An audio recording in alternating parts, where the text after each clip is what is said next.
There is a tiny part of me that feels like I don't belong in the culture that developed the cult of the saints, and so therefore don't have much of a right to paint them as though I have any claim to their story. I grew up in a conservative evangelical Baptist church and in a family that balanced a strange idea of itself to be hyper rational and hyper fearful of mystery and the unknown. Saints were a cult, and cults were bad. So therefore, saints were an inherently evil, illogical force to mislead the weak-minded. My interest in saints began while I was living in Scotland when I heard about the Saint Tridwana, who rejected the advances of a king by literally tearing out her own eyes.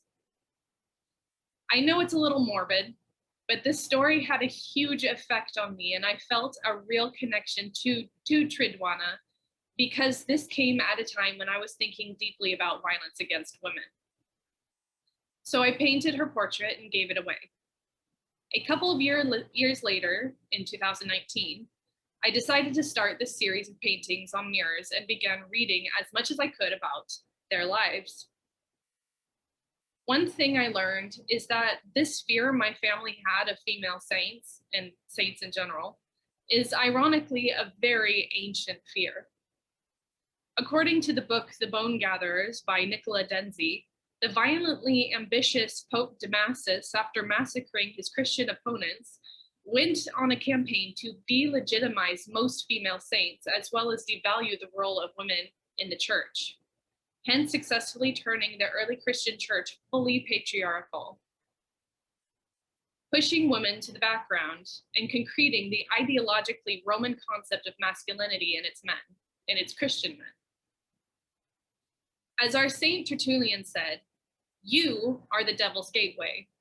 You are she who first violated the forbidden tree and broke the law of God."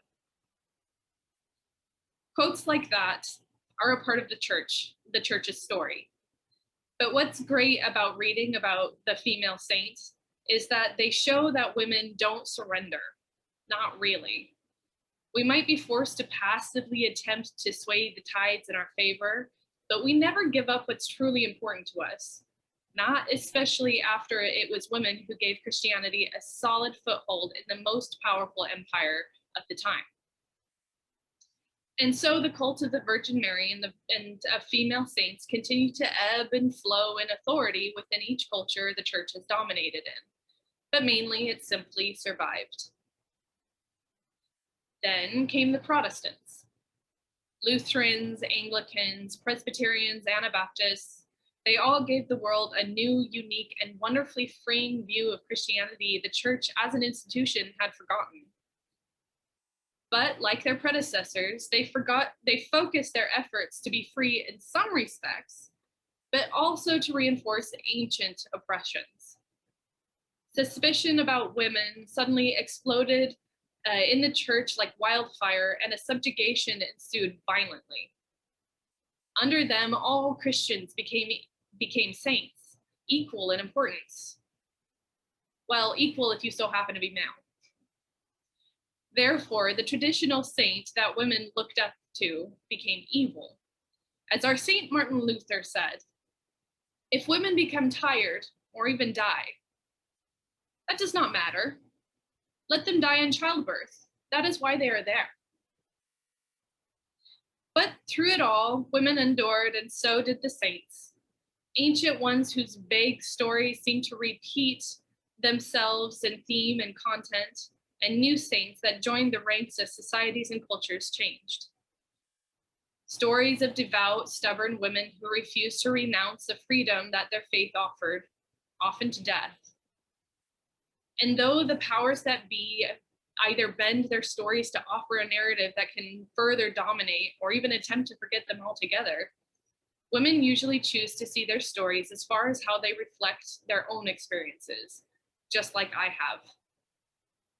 I say I feel like an outsider in this tradition of the saints, yet they call to me, whispering in my ear that as a Christian woman, I am a part of their story, a part of the ancient and beautiful tradition in Christianity that continues to say no to the status quo and no to oppression of the suffering.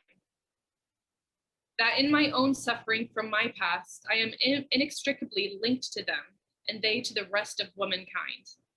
They welcome me not in spite of the backward aspects of my background, but because of it.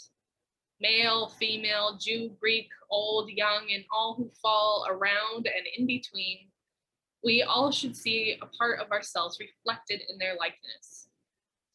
That's what I hope to portray in my paintings, and that's what I think Sanctus is trying to do as well. And thank you.